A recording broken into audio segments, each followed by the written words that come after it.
سيدنا ونبينا وشفيع ذنوبنا ومولانا مولى الثقلين جد الحسن والحسين أبي القاسم مصطفى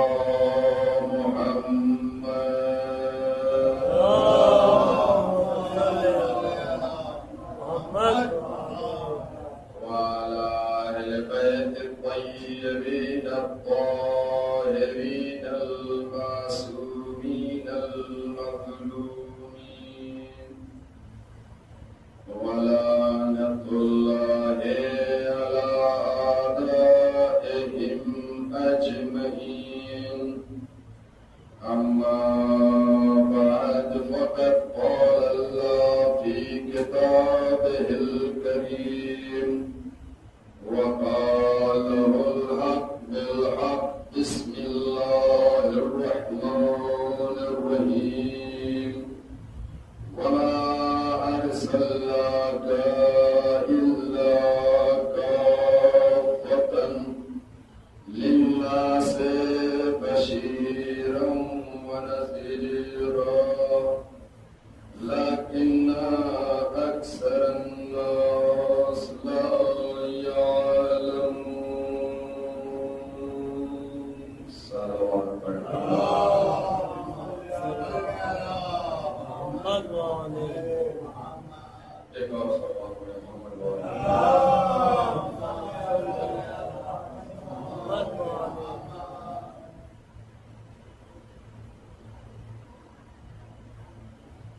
پروردگار عالم نے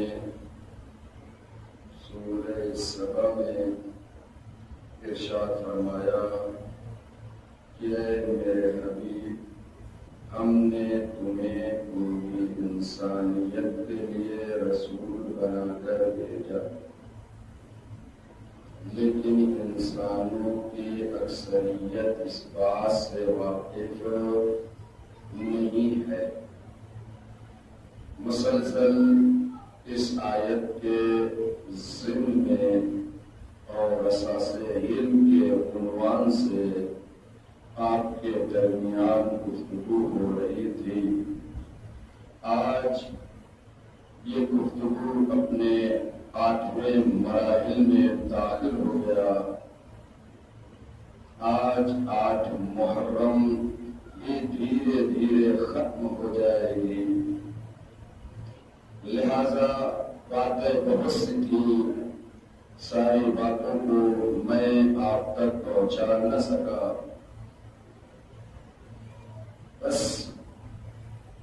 جو پہنچا سکا وہ سب عطیہ الہی تھا جو میں نے آپ کی خدمت میں عرض کیا۔ اب پروردگار عالم نے کیا کہا؟ ہم نے بشیر بنا کر بھیجا، ہم نے نذیر بنا کر بھیجا، لیکن اکثر الناس لا یعلمون، لیکن انسانوں کی اکثریت جانتی نہیں ہے۔ بات علم سے شروع ہوئی تھی کہ ضروری یہ ہے کہ انسان علم حاصل کرے۔ وہ علم کون سا ہے؟ کا علم اہل بیت علیہ السلام۔ بات اور آگے بڑھی تھی تو اللہ نے کہا کہ علم حاصل کرو، ذرائع علم ہم نے تمہیں عطا کیا جس کے ذریعے سے تم علم حاصل کرتے ہو۔ جب انسان نے علم حاصل کر لیا تب اس کے سامنے کئی راستے نظر آئے۔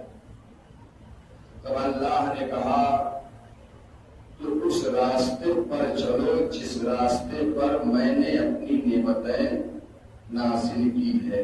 سبحان اللہ۔ لہذا اب علم کے ساتھ ساتھ ہمیں اس راستے پر چلنا ہے جس پر اللہ تعالیٰ نے اپنی نعمتیں نازل کی ہیں۔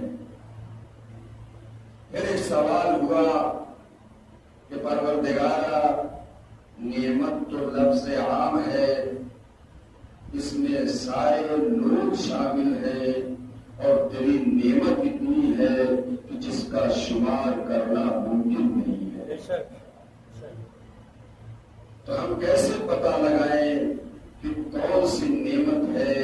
تو اللہ نے کہا وہ نعمت جس کو اس راستے پر چلو جس پر میں نے نعمتیں نازل کی ہے اور وہ کبھی خدا کے غضب کا شکار نہیں ہوئے. اس راستے پر چلو. اب ہمیں تلاش کرنا ہے کہ وہ ہے کون جو کبھی خدا کے غضب کا شکار نہیں ہوئے. تو میں نے ایک حدیث پڑھی تھی احمد بن حنبل کی کہ جب یہ آیت نازل ہوئی آیت درود تو اس میں نبی شامل تھے، لیکن جب میں نے اس حدیث کو پیش کیا تو آیت درود میں جہاں نبی شامل ہیں وہیں علی شامل ہے، جہاں نبی شامل ہے وہیں حسنین شامل ہے، جہاں نبی شامل ہے وہیں فاطمہ الزہرا سلام اللہ علیہا شامل ہے، جہاں نبی شامل ہے وہیں 13 معصومین شامل ہیں. یہاں لا کر میں نے آپ کو روکا تھا. اب گفتگو کا سلسلہ یہاں سے شروع ہو رہا ہے. تو یاد رکھیے اللہ نے یہ آنکھ، یہ کان اور یہ دل و دماغ جو دیا ہے، یہ محسوسات جو اللہ نے ہمیں عطا کیا ہے، یہ محسوسات جو ہے یہ قوت دیتے ہیں دل و دماغ کو. آنکھیں قوت پہنچاتی ہے دل کی تک، کان قوت پہنچاتی ہے دل تک.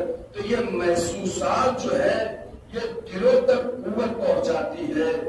اور دل کی قوت اس وقت ہوتی ہے جب انسان علم حاصل کرے.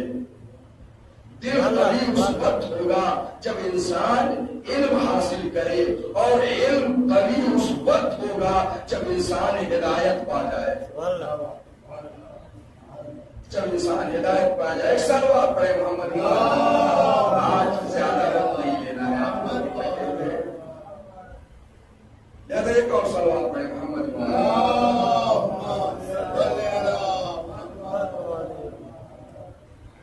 تو ہمیں تلاش کرنا ہے کہ وہ راستہ ہے کون سا اور کون افراد ہیں جو رسول اسلام کے ساتھ ہیں. وہ کون سا راستہ ہے جو مستقیم راستہ ہے، سیدھا راستہ ہے جو جنت تک لے جا رہا ہے. تب اللہ نے سورہ یوسف میں ارشاد فرمایا قل ھذہ سبیلی ادعو الی اللہ. اللہ نے رسول اسلام سے کہا کہ رسول کہہ دو سبیلی یہ میرا راستہ ہے. ادعو الی اللہ، اور تم اللہ کی طرف دعوت دو علی بصیرت، بصیرت کے ساتھ. وَأَنَا، اور میں، وَمَنِ اتَّبَعَكَ. اسی جملے پر بحث کرنا. ایک سلوات پڑھے محمد وعلا.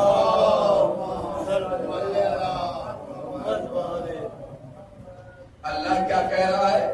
اے رسول اسلام آپ کہہ دیجئے کہ یہ میرا راستہ ہے اور میں اس راستے کی دعوت دیتا ہوں. اللہ کی طرف دیکھا اور دیکھنے کے بعد سید خودی سنو، وہ جنت میں جو پروردگار سوال کرے گا وہ کسی اور کے بارے میں نہیں، اس علی کے بارے میں سوال کرے گا.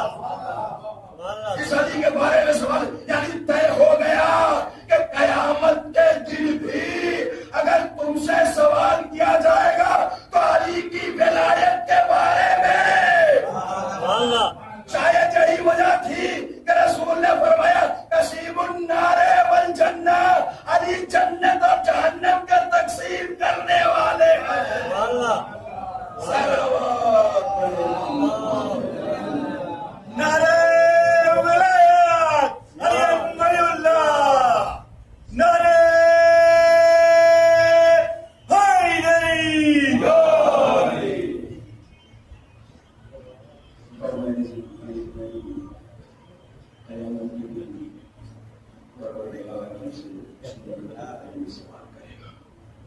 کون ہے کہ جو رسول کی مکمل اتباع کرتا ہو. ایک آیت اور ہے، اس میں سے ترجمہ آپ کی خدمت میں عرض کروں گا. اللہ نے کہا اے رسول ان سے کہہ دو کہ میری یہ ایک اللہ کافی ہے، ایک وہ کافی ہے جو مومنین میں سے میری اتباع کرتا ہو. ایک اللہ کافی ہے، ایک وہ کافی ہے جو مومنین میں سے میری اتباع کرتا ہو. میں توسیع میں نہیں جاؤں گا، صرف ایک جملہ کہوں گا. اللہ نے کیا کہا؟ اے رسول مسلمانوں سے کہہ دو کہ ایک اللہ کافی ہے، ایک وہ کافی ہے جو مومنین میں سے میری اتباع کرتا ہو. مومنین میں سے میری اتباع کرتا ہو یعنی جو اتباع کر رہا ہو وہ مومن ہو، وہ مومن ہونا چاہیے. اللہ کے رسول نے بار لگا دی، مومن ہونا اور ہے، کل ایمان ہونا اور ہے. رسول نے بتا دیا مومنین نہیں، جو کل مومن ہے، جو کل ایمان ہے. یہاں پر وہ مراد ہے. ایک صلوات پڑھے محمد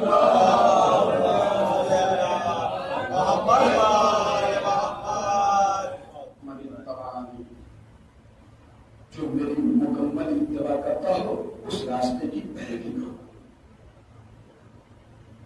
بس آج 8 محرم ہے. 2-4 جملے جناب عباس علیہ السلام کے حوالے سے آپ کی خدمت میں عرض کروں گا. خود ہاذہ السبیلی، یہ میرا راستہ ہے. راستے کو اختیار کیا حسین علیہ السلام نے. حسین علیہ السلام کے پاس 4 طاقتیں تھیں، 4 بازو تھے. جہاں یہ 4 طاقتیں کھڑی ہو جائے کسی کے اندر اتنی مجال نہیں کہ کوئی ان کے اوپر حملہ کر سکے یا ان کے اوپر آنکھیں اٹھا کر دیکھ سکے. ایک طاقت کا نام مسلم تھا، ایک طاقت کا نام محمد حنفیہ تھا، ایک طاقت کا نام عباس تھا، چوتھی طاقت خود امام حسین علیہ السلام تھے. ایک طاقت کو کوفے بھیج دیا، ایک طاقت کو مدینے میں چھوڑ دیا، اور جو طاقت مہم تھی اس کو اپنے ساتھ رکھا لیکن جنگ کرنے کی اجازت نہیں دی. بس بتا دو جناب عباس ہے کون؟ وہ ہے جس کے لیے مولا نے نماز شب میں دعا مانگی تھی، پروردگارا ایک ایسا بیٹا دے دے، ایک ایسا بیٹا دے دے. مسائل پر نہیں آنا. ایک ایسا بیٹا دے دے جو کربلا میں میرے حسین پر کام آ سکے. یہ وہ عباس ہے. ایک تفسیر ہے الجمال والکمال، اہل سنت کے رائٹر ہے، منصور صفوی کر کے غالباً نام ہے رائٹر کا.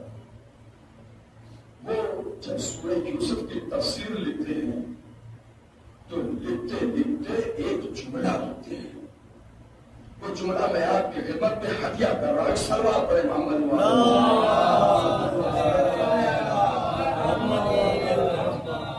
وہ یہ لکھتے ہیں کہ جب جناب یعقوب کے بیٹوں نے جناب یوسف کو کنویں کے حوالے کر دیا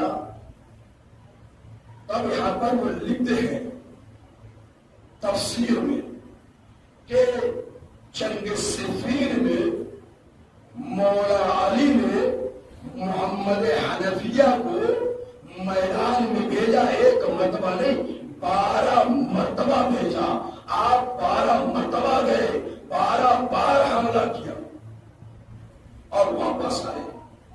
جب آپ 12 مرتبہ گئے محمد حنفیہ تو اس جنگ صفین میں رہنے والے افراد نے محمد حنفیہ سے کہا اے محمد حنفیہ کیا علی کے پاس حسن و حسین نہیں ہے جو تمہیں بار بار ہمارے لیے بھیج دے رہے ہیں؟ کیا دریا پر ہم قبضہ آل حسین ہے۔ دوسری مرتبہ کہا جب اسی جنگ صفین میں مولا کائنات لیلۃ الحریر، ایک رات ایسی تھی جس میں مولا کائنات نے اپنے دونوں ہاتھوں میں تلوار لیا اور ایسے جنگ کر رہے تھے کہ نہج البلاغہ میں یہ جملہ موجود ہے، ایسے جنگ کر رہے تھے جیسے چکی میں گیہوں ڈال دیا جائے تو آٹا پس کر نکل رہا تھا، اسی طریقے سے علی کی تلوار چل رہی تھی، دشمن کٹ کٹ کر گر رہے تھے، اتنی تلوار چلائی، دونوں ہاتھوں سے تلوار چلائی، ایک مرتبہ دشمنوں کی منہ سے نکلنے لگے علامان یا علی، علاما یا علی، علی مجھے چھوڑ دو، مجھ سے تم سے طاقت نہیں ہے، میرے پاس اتنی قوت نہیں ہے کہ میں آپ سے لڑ سکوں، جائیے کسی اور کو بھیجیے۔ اب نجم الحسن کہروی علیہ الرحمہ لکھتے ہیں کہ جیسے ہی مولا کائنات تو آپ جانتے ہی ہیں، بات مان لیتے ہیں، کام آپ سے نہیں لڑ سکتے، کسی اور کو بھیجیے، تو دشمن کی یہ چال ہے، سوچ یہ رہا تھا کہ علی کو بھیج دیں گے، دوسرا آئے گا تو اسے ہم قتل کر دیں گے، لیکن علی ایک مرتبہ خیمے میں گئے اور خیمے میں جانے کے بعد اپنے لال کے اوپر اپنا امامہ رکھا، اپنی عبا پہنائی اور اپنی ذوالفقار دے دی، کہا جاؤ میرے لال جاؤ، چہرے پر نقاب ڈال کے۔ اب وہ جوان پھر خیمے سے باہر نکلا تو وہی رفتار ہے، وہی کردار ہے، وہی صورت ہے، وہی سیرت ہے، وہی طریقہ ہے، وہی سلیقہ ہے جو علی کا تھا۔ تلوار ایسے ہی چل رہی ہے جیسے علی چلا رہے تھے، دشمن ایسے ہی کٹ کر گر رہے ہیں جیسے علی کی تلوار چل رہی ہو۔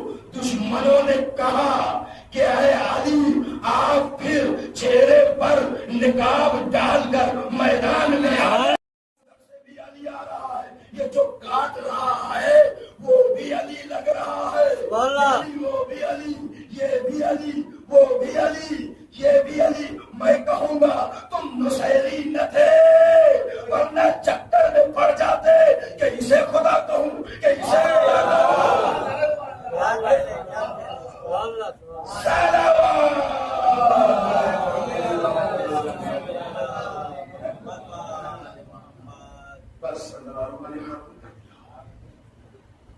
صورت بھی، سیرت بھی، رفتار بھی، گفتار بھی، جنگ کرنے کا طریقہ اور سلیقہ بھی ہو بہو علی کی طرح سے تھا۔ جب وہ طریقہ تھا، وہ سلیقہ تھا، وہ تمام چیزیں جو علی کے پاس تھی وہ عباس کے پاس ہیں۔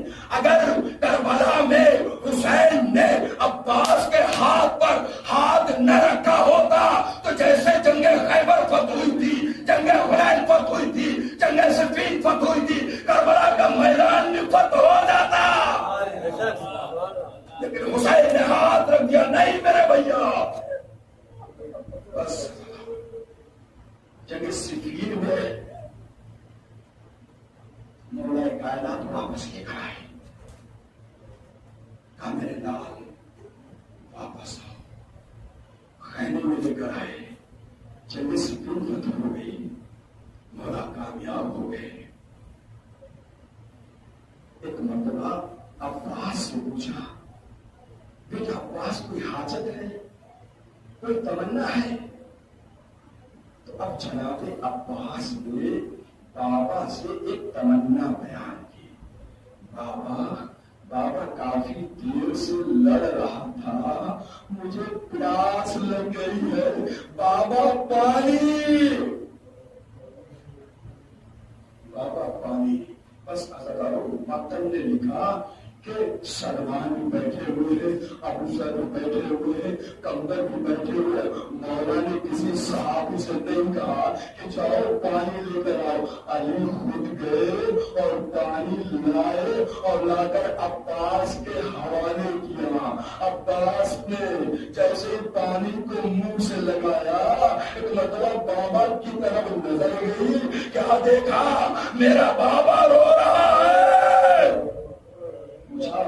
پوچھا بابا علی مرتضیٰ کیوں رو رہے ہیں، کیوں گریا کر رہے بابا؟ ایک مرتبہ علی نے کہا عباس میں یہ دیکھ رہا ہوں کہ آج میں نے تم تک پانی پہنچا دیا، کل کربلا کے میدان میں پانی لینے جاؤ گے لیکن قیام حسینی تک پانی نہیں پہنچے گا۔ بس جناب ام البنین علیہ السلام جب بیاہ کے علی کے گھر آئی ہے تو سب سے پہلے کیا کیا معلوم ہے؟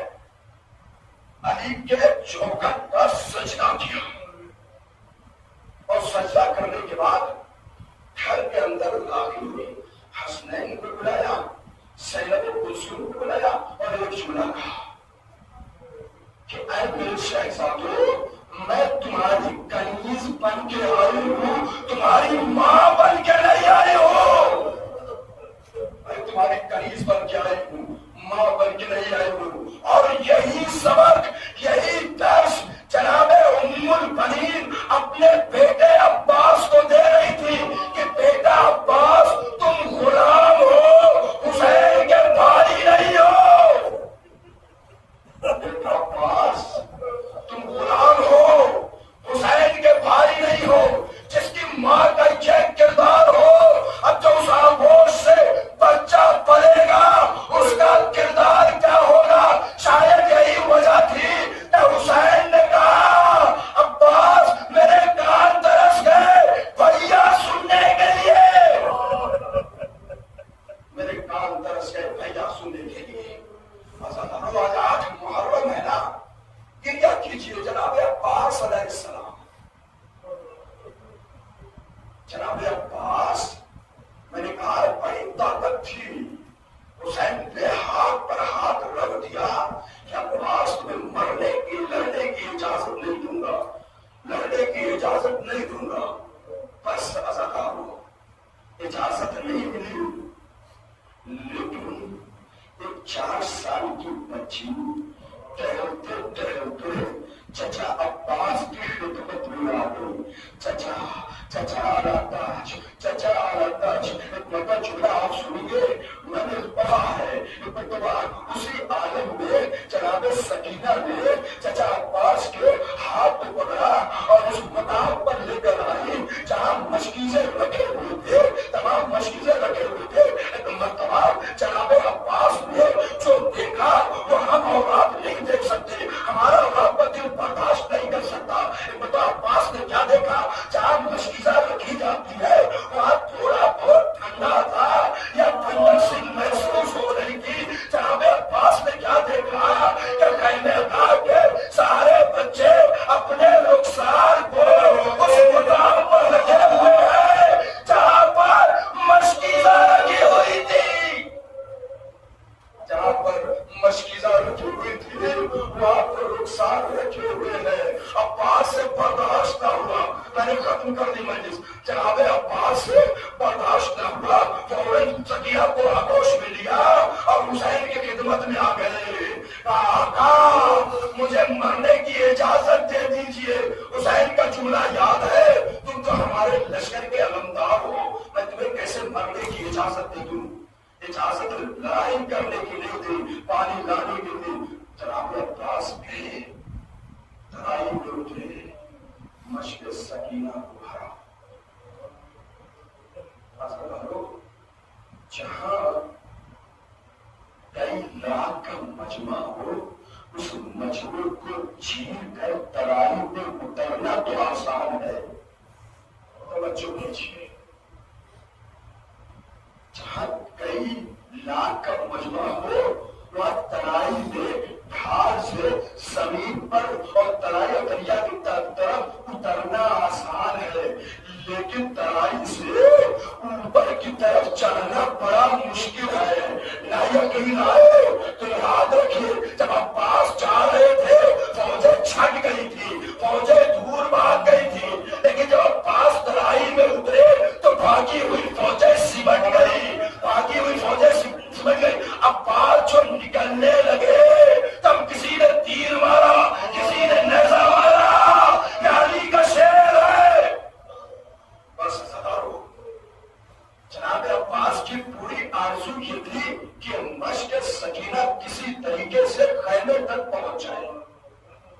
بس اس کے علاوہ کوئی آرزو نہیں تھی.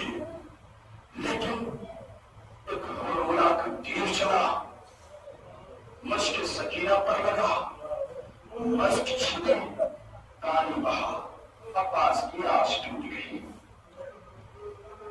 عباس کی آس ٹوٹ گئی. اب جو عباس خیمہ گاہ کی طرف جا رہے تھے، اپنے گھوڑے کو ترانے کی طرف بھی موڑ دیا. اسی اثنا میں آپ کا داہنا بازو کٹا، کچھ دور اور گئے، بایاں بازو کٹا اور سر پر کچھ لگی اور زمین پر منہ کے بل آ گئے.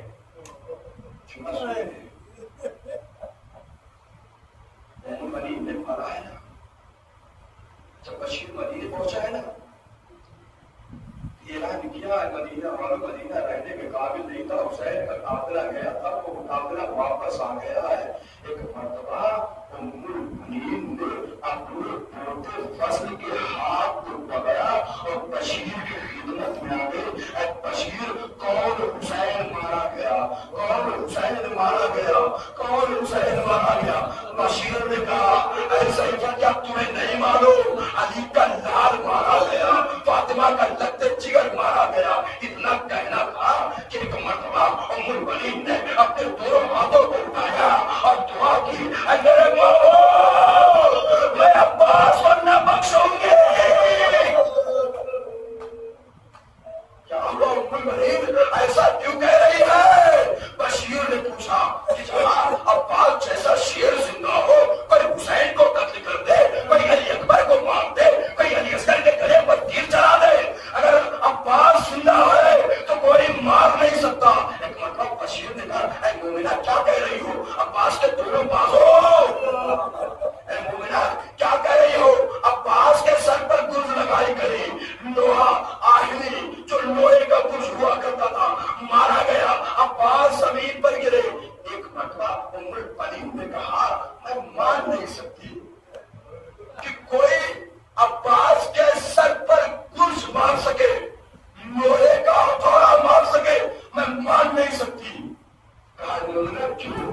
کہا اس لیے کہ میرا لال شیر خدا کا لال ہے، علی مرتضیٰ کا لال ہے. کسی میں اتنی مجال نہیں ہے کہ کوئی عباس کے قریب جا سکے اور سر پر گرز مار سکے، یہ ممکن نہیں ہے. ایک مرتبہ بشیر نے کہا، اے مومنہ، شاید تمہیں معلوم نہیں، جب عباس کے دونوں بازو کٹے، گرز لگا، عباس گھوڑے پر سنبھل نہ سکے.